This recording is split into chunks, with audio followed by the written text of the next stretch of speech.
Hello. Sorry. I always keep talking when as soon as we start with the thing. I just keep talking, but That's all good. But well, yes, hello. The professionals that we are. Welcome to the Bomb Decom, the podcast. Yes, for those who are raised by the Disney Channel. Yes, welcome. We missed you. And today. Oh, I'm sorry. We're off. I'm off today. I'm Bethany. And I'm Crystal. My poor darling. She's out of it. It's okay. I'll recover, hopefully. Hopefully, we'll see. I pray. Yes. I hope. Welcome to another episode of the Bond Decom, where we're talking about Halloweentown 2, Calabar's Revenge. Yes. Yeah. The second in a 4-part saga, the Halloweentown saga. And we're moving right along. This one's taking forever. Like, Under Wraps went by so fast for me somehow. Like, Under Wraps just felt like boom, bam, boom. Maybe but that's true, but movies are, I don't know. We're 2 movies in, and I'm like, I'm done. It's time to move on. Yes. I'm over it too. Like, that is kind of like what I struggle with when we do these series. Yeah. But I do, as hard as I trash Halloweentown last week, I stand by it. I do enjoy these movies more than I did the reboots of Under Wraps. Like, I like the first Under Wraps, but like those sequels were hard for me to get through. Yeah, the sequels, like, they were enjoyable for sure, but it was just kind of like, as I'm watching it, I'm like, why does this exist? Why are we here?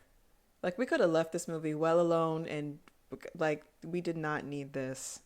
Woulda, shoulda, coulda. Like, truly. Why are mummies so flexible? How are they doing backflips? And they're the best dancers in the world. It just, truly, the logic does not exist. After being stationary and still for 3,000 years. Like, damn, okay. I wake up after one night of sleep and I need some time to get my body in motion, but sure. At 34 years of age, I am in pain. But 3,000 years old? Still got never it, been baby. Smoother, baby. Ooh, getting it. Absurd. I will say, though, Halloweentown 2, I enjoyed more than Halloweentown. Me too. So, yeah, I feel like this movie made more sense, and it was more engaging. Like, I was more like, what are we going to do? Oh, my God, how are we going to get out of this? Ooh. No, I feel the same way. And, like, the moment I was like, oh, okay, I'm, like, ready for this to end, I looked and there was, like, 7 minutes left, including credits. So I'm like, and you're like, perfect time. Exactly. Yeah, so I definitely feel that. But tell me your other thoughts about it. Like, do you remember it from your childhood? You know, did it hold up? Yeah. In general? For sure. All that stuff. Okay. Most def. This is another one. Like, I think the Halloweentown High is the one that I've seen the least, but Halloweentown and Halloweentown 2, watched both of those so many times throughout my youth. Whenever it was on TV, I would sit down and watch it. And I remember this one, like, pretty clearly. I remember immediately thinking that Cal was up to, like, he looks evil as soon as we meet him. Like, he looks like a bad guy. I don't know. He has that energy. And that held true. Like, as soon as we see him, he's just like, got this look on his face. And I'm like, oh, no. Yeah. But yeah, I remembered everything and it all came rushing back and it was nostalgic. It was fun. I enjoyed it for sure. What about you? Did you remember this one? I really didn't remember much of it. I didn't remember who Cal was, but the second we see his, like, I mean, it feels like we're supposed to think he's evil from the jump. Right. Because the first time we see him is he's a floating green head in Marnie's room that she doesn't know. Oh, yeah. Yeah, that's right. That shit cracked me up. Oh, my God. Yeah. The way he just, like, poked his head in, he was just like... He loves popping his face into things throughout this entire film. He's like, oh, here I am. He really does. Now I'm a brick wall. Now I'm a fire. Yeah. Like,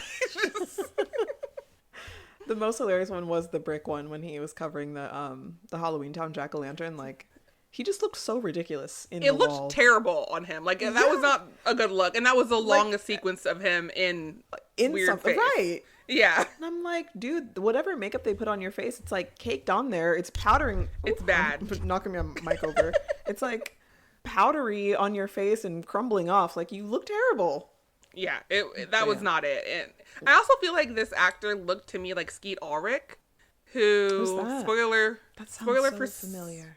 for Scream, the 1996 film, if no one here has seen it. It's the Sydney's boyfriend who ends up being the murderer. He was also on Riverdale, where he plays Jughead's dad. Oh my god, yes, Jughead's sexy dad. Oh yeah.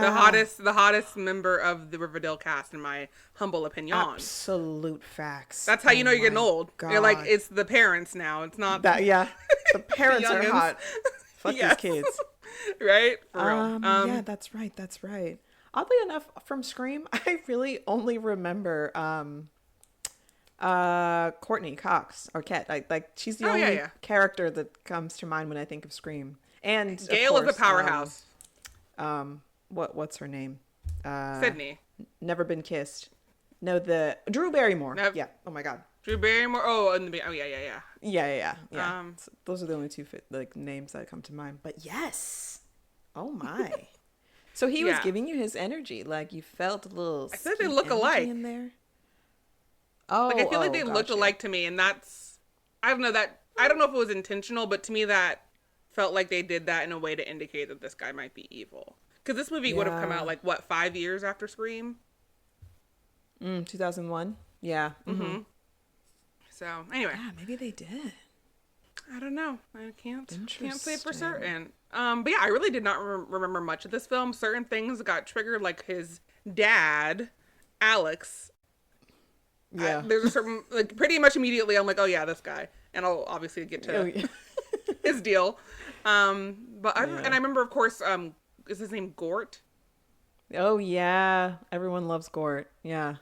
He's iconic because it's like such a child. Iconic. I mean, it's a human experience from early childhood where you just like lose things. And you're like, how could I am in my home? Where could this thing have gone?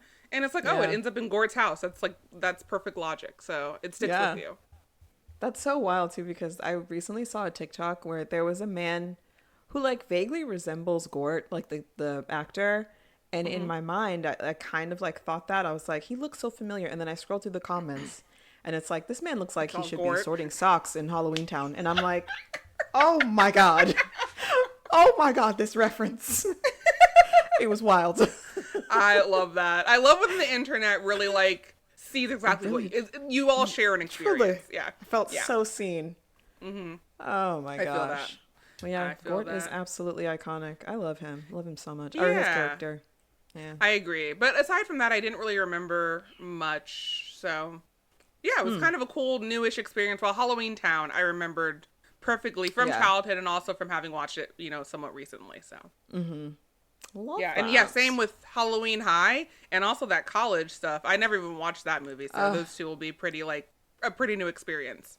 Yeah, same. I've never seen the new Marnie, so that's going to be a brand new one for me. I watched the trailer. Well, okay. Go ahead. Oh, I was going to say Halloweentown High, though. I do remember enjoying. And I remember, the one thing that I remember from that is like similar to what they did with Aggie's bedroom door in the house in this movie. They kind of did that with the kids that are, exchange students, and they like make a whole hallway with all these doors. And that's the thing that really sticks out. And then there's like some aspect of knights in armor or something like that. But I don't remember what. This is all new to me. I really just like I watched the promos that Disney Plus has for those movies because Disney Plus doesn't do trailers anymore. You can only watch clips. So in some ways, those clips just left me confused because I'm like, out of context, I don't really have any more insight into what this film's about. Yeah, that's just a piece of the movie. Like, why would they do that? Yeah, and that's what they do exclusively now, which is really strange.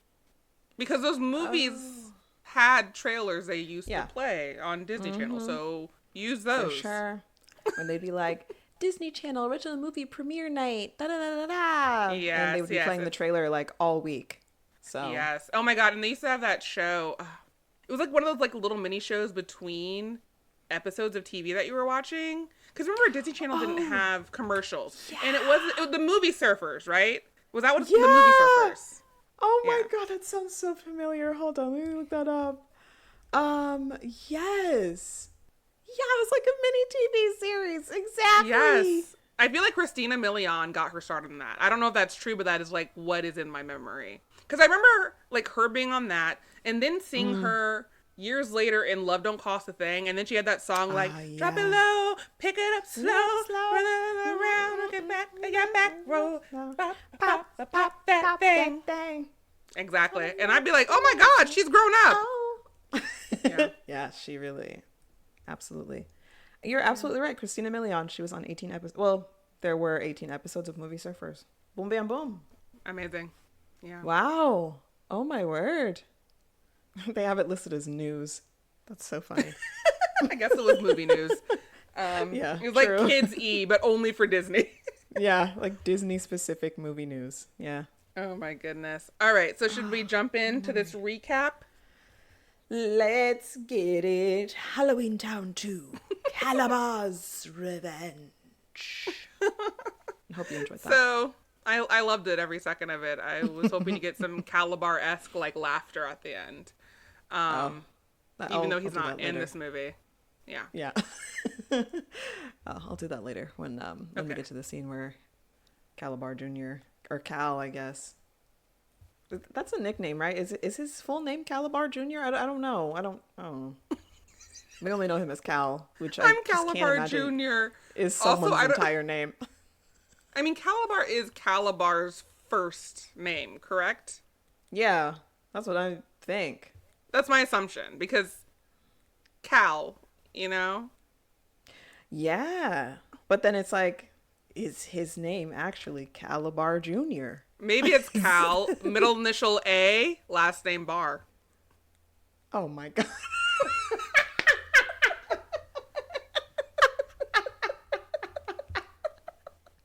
You're like calling out for his dinner reservation. Calabar is like, actually, it's Cal A Bar. A Bar. Thank you. Oh my Mr. God. Bar, if you will. Thank you. Mr. Bar, please.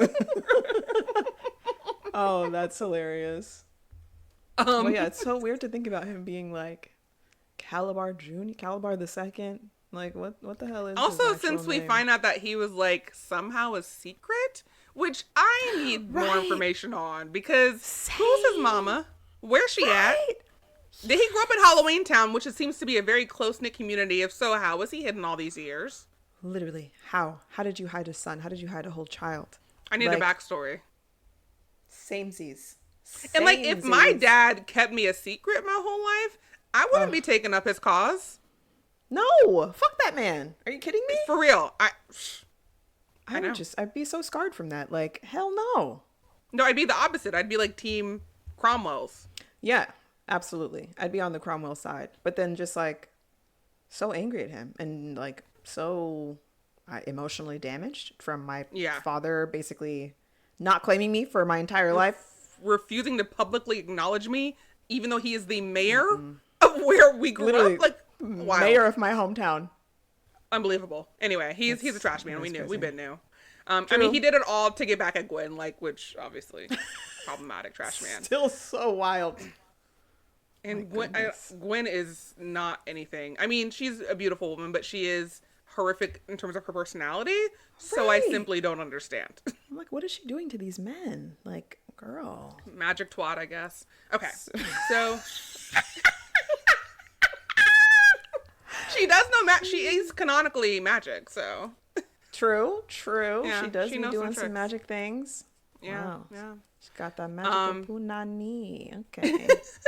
So as if this were a television show, it opens with a recap of all the happenings of Halloweentown 1.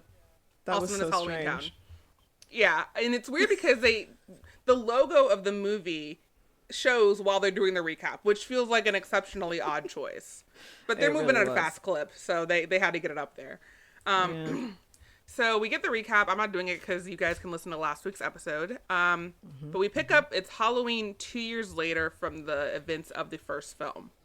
We see Marnie, she's chatting on her computer about how her mom and grandma are fighting. The computer kind of talks back to her. It's unclear if it's reading out what someone else is messaging or if she's talking to the computer. Like it's AI talking to her.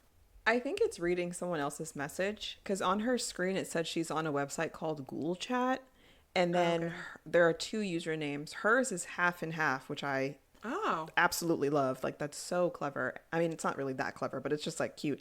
And then that she's talking to someone named Girl Power, who I don't think we ever find out who the hell that is, but I think the computer is reading Girl Power's messages for some reason because she can read them. So I don't know. Yeah, I don't know. I feel in both movies we get like seconds of Marnie's friendships, but we don't ever get to see her interact with her friends, really. With any friends, right. Yeah. Except Luke, which is like a new friend. Mm-hmm. He's a Halloweentown friend. Like the friends that were trying to plead her case to go to the party in the first movie. Right. We'd never see them again. I mean, I guess she gets wrapped up in the Halloweentown shit, but it's like, I don't know. Like maybe there could be some aspect of her texting them or anything to show that she has friends. But yeah, I know. And then like her ridiculous friends in this movie are people who attend the Halloween party, I guess, like Cindy, whatever, the vampire girl. She's a complete bitch. So yeah, she is. Like, and they don't seem to be friends because the way she comes in, she's just like, and that's Cindy. I'm like, okay. Yeah, she seems like I do not like that bitch. Yeah, like she does not like her. Like, why is she at your Halloween party, girl? Kick her Maybe ass Dylan out. invited her. Because he obviously has a crush on her. He deserves so much better. Yeah. I don't know. Dylan sucks, but I think really he's does. a type of man who's going to consistently lust after women who are not interested in him. That is my read on Dylan. That fits. That fits. It feels right. He likes to deny reality, right? So while also still being a know-it-all. So I'm like, yes. All right. We'll get into the recap, but I'm not going to like touch on this in the recap. But I do want to mention that this boy is dressed like he's attending a preparatory academy, but he's not dressed up for Halloween. So does he just wear emblemed sweater vests with khakis and button-down shirts?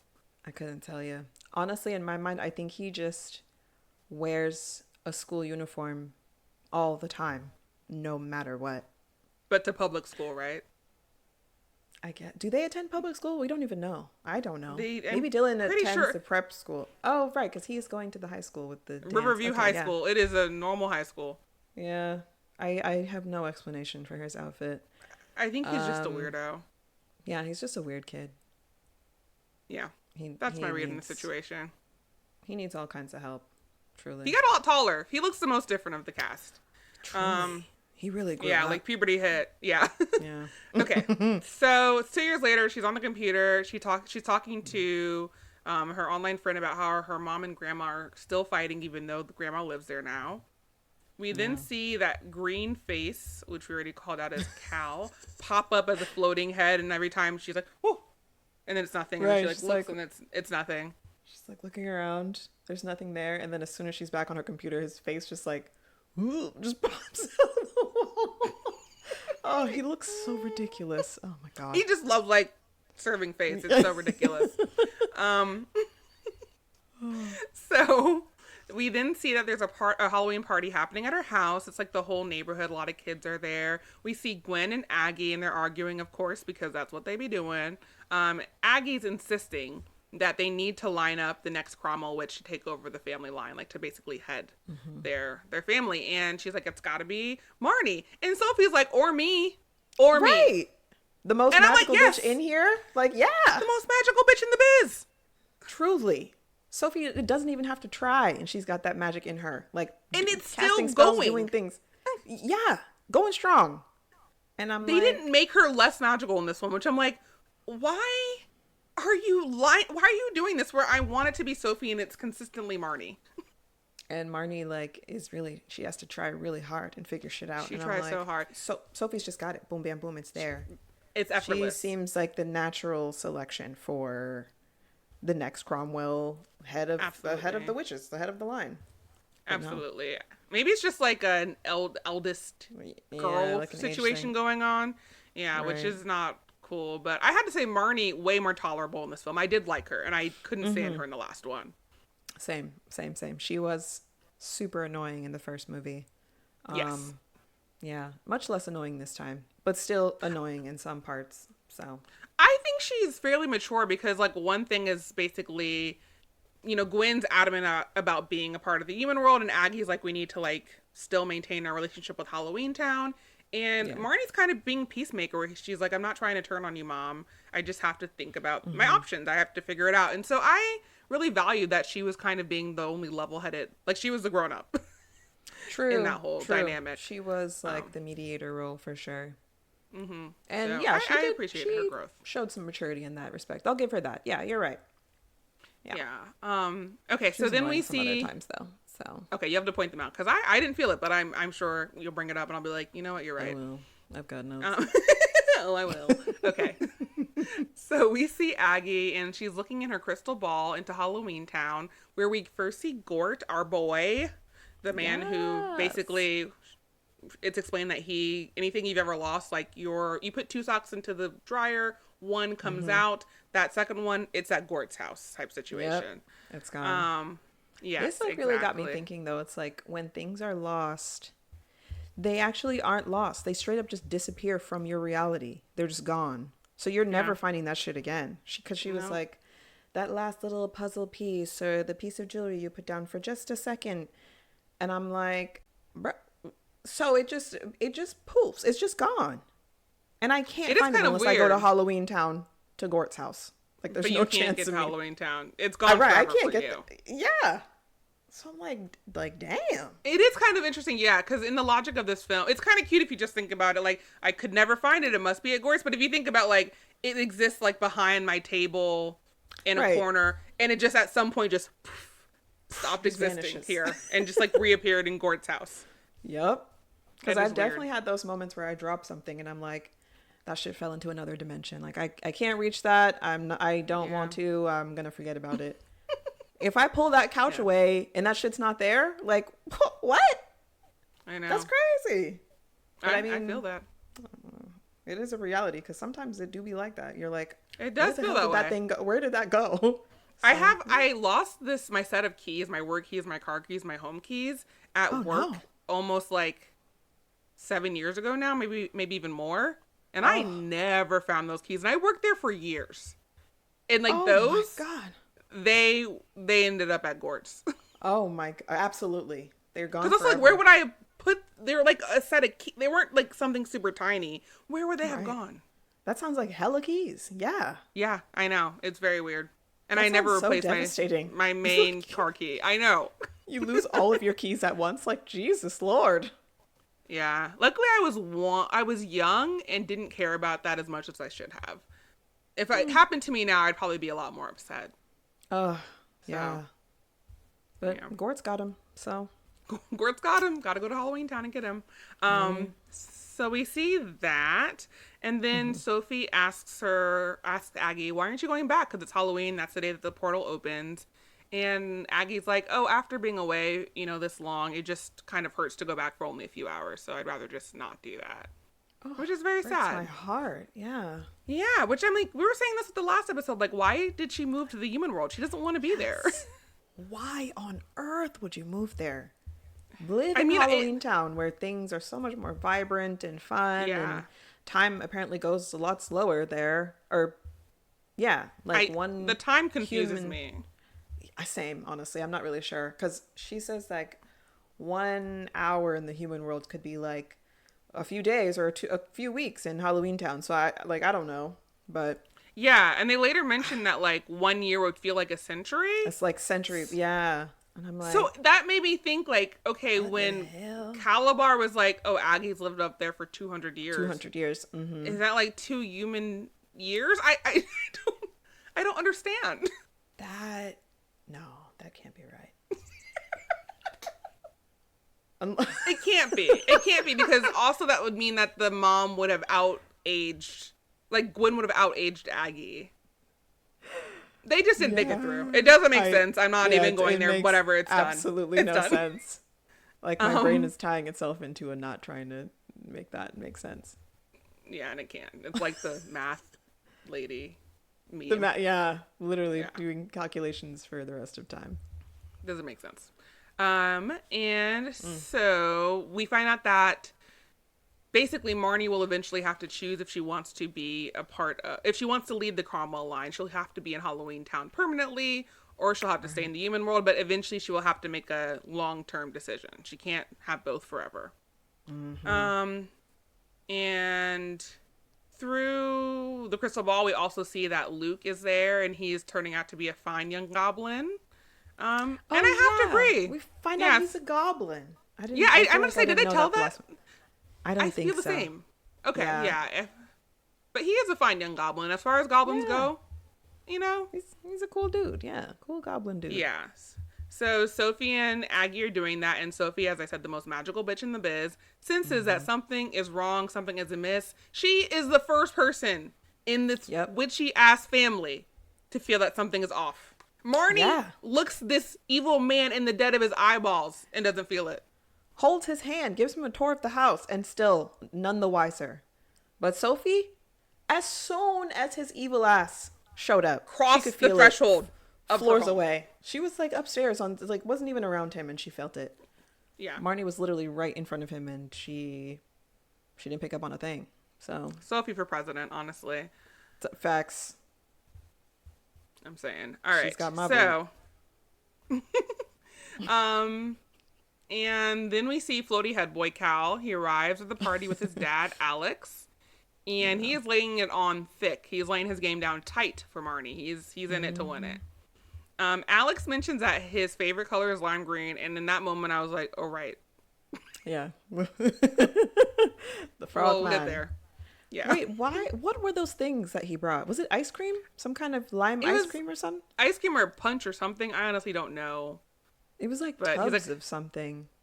But it was just like a weird mention. Like, I hope it's all right. It's lime green. Green's my favorite color. And she's like, okay.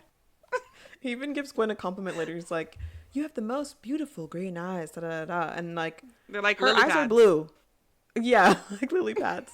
But then I made a point to look straight at her eyes, and they're literally blue in the movie. Oh, so, damn. I didn't even notice. She just takes the compliment. She's just like, and I'm like, girl, you don't have green eyes, but okay, all right. Yeah, that would have weirded me out. But anyway. Same. I would have been like, shut up, bro. Like, you're failing at this. She loves him until she realizes the truth. She really does. Cal asks Marnie, like, oh, give me a tour of your house. And she does, like a dumb dummy. She really does. Yeah, so they... Oh, God. Marnie mentions that they moved into the house a year ago, which I did not know. And Cal insults Marnie's room like, oh, I thought your room would look cooler because you're cool, but your room ain't it, sis. Right. And she, feeling the need to impress this basic ass man, is like, okay, I'll show you cool. And she takes him to her grandma Aggie's room, which we know is supposed to be kept a secret because it's all witchy. The door is all witchy looking, and they hide it when people come into the house, so it looks just like a wall. Right. So, they go in there. Ass.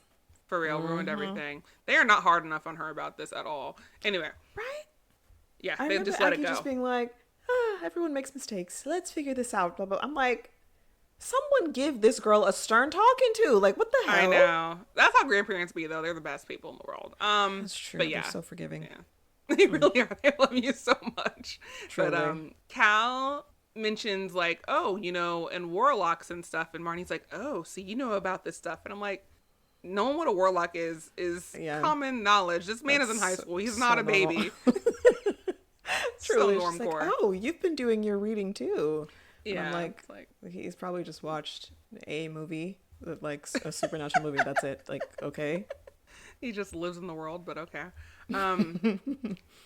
And he seems especially interested in Aggie's spell book. And Marnie's like, oh, we shouldn't look at that. That's my grandma's. It's private. We should leave. I shouldn't have brought you in here. Let's go. And instead of like escorting him out like a normal person, she leaves ahead of him. He dawdles. He waves his hand over the spell book, makes it all tiny, puts it in his pocket. It's his now. Like, why wouldn't you escort him out of the, like, watch him leave the room, girl? Why would you just take off and hope that he follows? Especially in your grandmother's room, filled with all kinds of magical shit, valuable shit. Like, she's not using her brain. She's just simply not using it. No, she's a teenager and she's thirsty, and that's, I guess, her whole deal. And so then he Cal called her asks pretty, and she's like, "Oh my god, I'll do whatever you want." Yeah, pretty much. So he then asks her if she wants to go to the dance with him at her high school, which is weird.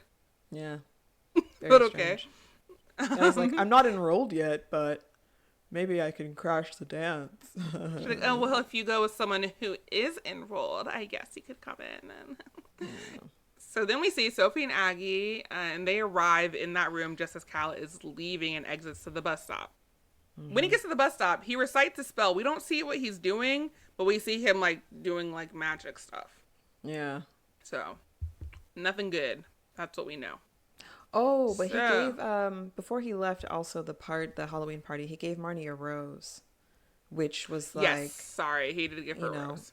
A big-ass clue, because that was Calabar's move in the first movie. That is so stupid. Like, so let's dumb. think about that. A rose? So dumb. And you materialize give people roses all the time. Out of nowhere. Like, what? It was very I don't know. sketchy. Oh, no, I think it's the opposite. I'm like, I think that is a weird through line. That is a weird thing to me that, like, let her know. This is like, he gave her a rose? That's true. That is Cal didn't set you off? Thing. Yeah. And Cal didn't set you off, but the rose did?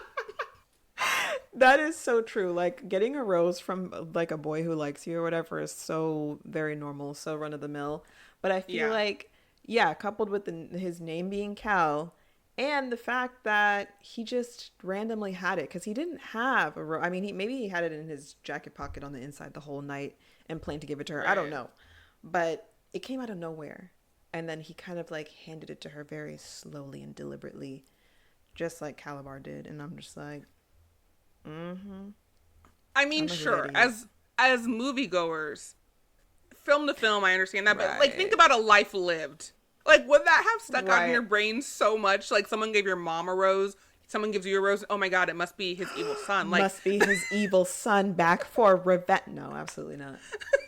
Never would have thought. Never would have crossed my mind at all. I'm just like, what a wild choice to make that the connection, but whatever. Oh God. So we see Sophie and Aggie. They're giving out gifts to kids. They're using magic, so the bag is basically empty, but through magic, they're materializing gifts as they hand them out. And then Sophie's like, oh my God, there's no more gifts in here. And, you know, Aggie's like, there's never anything in the bag. That's what makes it magic. But they're actually out of shit. And that's how we know that the magic has been turned off or something is amiss, right? Something's wrong. Yeah, so Aggie decides that she needs to just pop back to Halloweentown, check on her house, check on things, make sure everything's okay. And she's excited about this. She's like, you know, any excuse, I guess, to go back home to where she should just live. Yes, so Marnie and...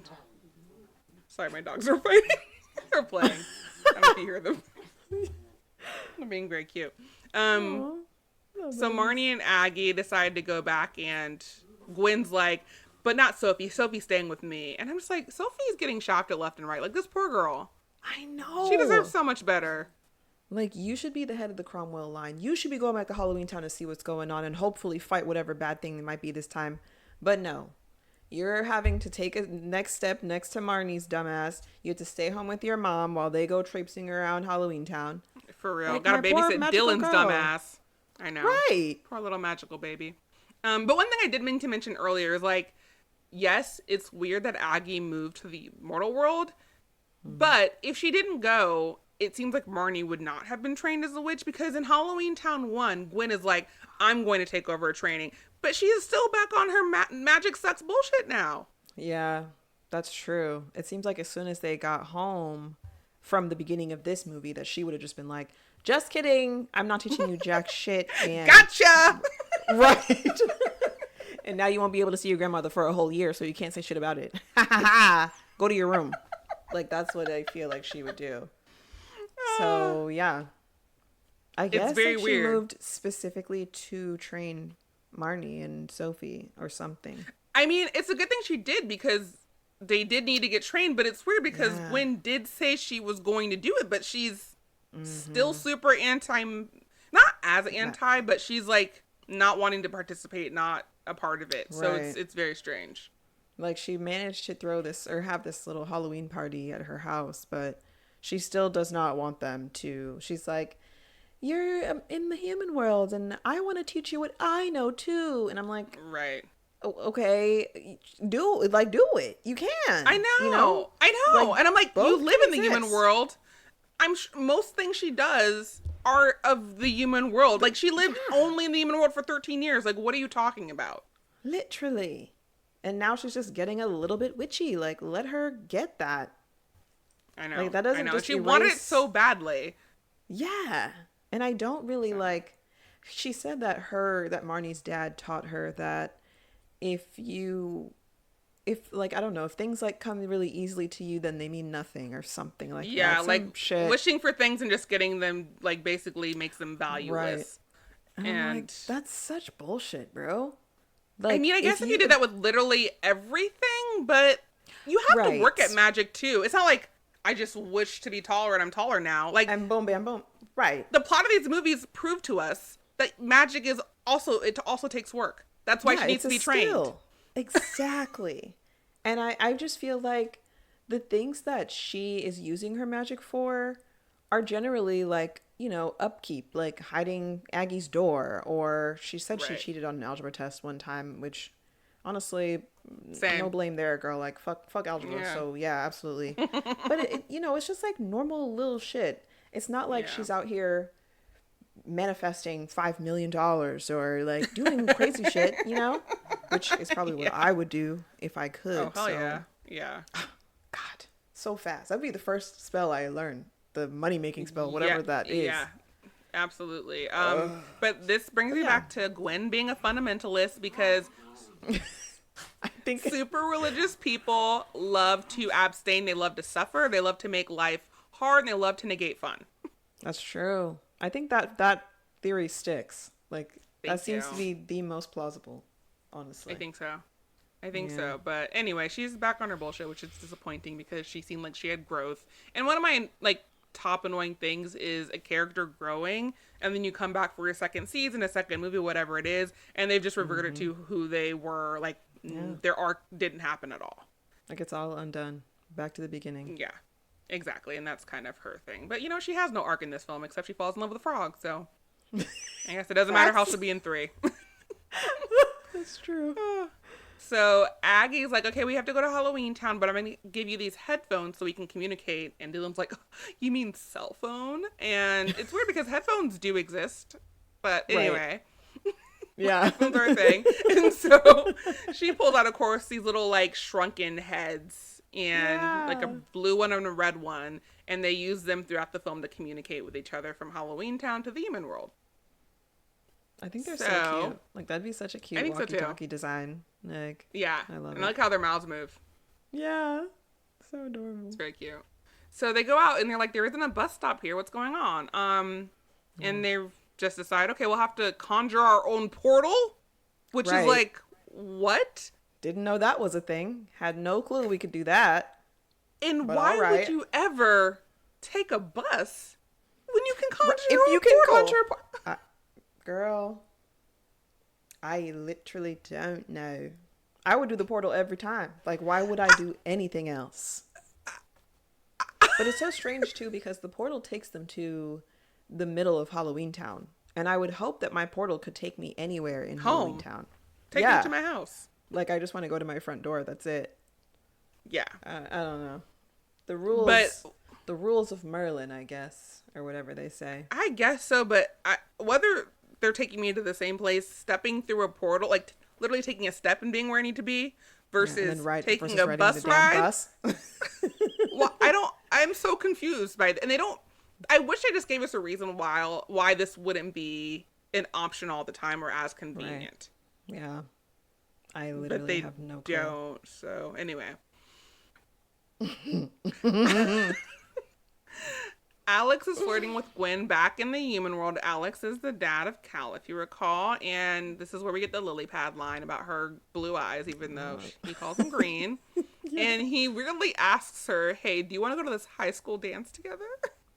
So And she's like, strange. That's for high schoolers. That's for the kids. And Like what? he's like, well, we can chaperone. And she's like, yeah, okay. And so they decide to go to this dance together. And that's a choice. I feel like that's also not how it works. Like parents can't just like show up and be like, "Hey, I'm here to Yeah. chaperone this party." Like no, the school needs to ask you for like to be a chaperone. Otherwise, For like any real. adult could show up and be like, "Yeah, I'm so and so's father. I'm I'm here to chaperoning." chaperone," and just be a fucking creep. Like, what is Yeah. what is going on? There has to, yeah, it's chaotic. And I feel like that would be such a red flag for me. My first date with you, you're asking me to go to our kids' high school dance. It's not like I, a parent, already have to chaperone, but you really want to Right. go out with me, so you're coming along, or you're also Right. signing up. No, it's like this No. is just an idea you have night of. The heck? That's your right. Your suggestion instead of taking me to literally anywhere else we could go in this town that we live in. Spending is to a little bit of go- money on me. Just like a little bit. And other than like aside from that, he's like, "Oh, Cal has a bunch of stuff back at the house. I've got a costume for you." And I'm like, "All right."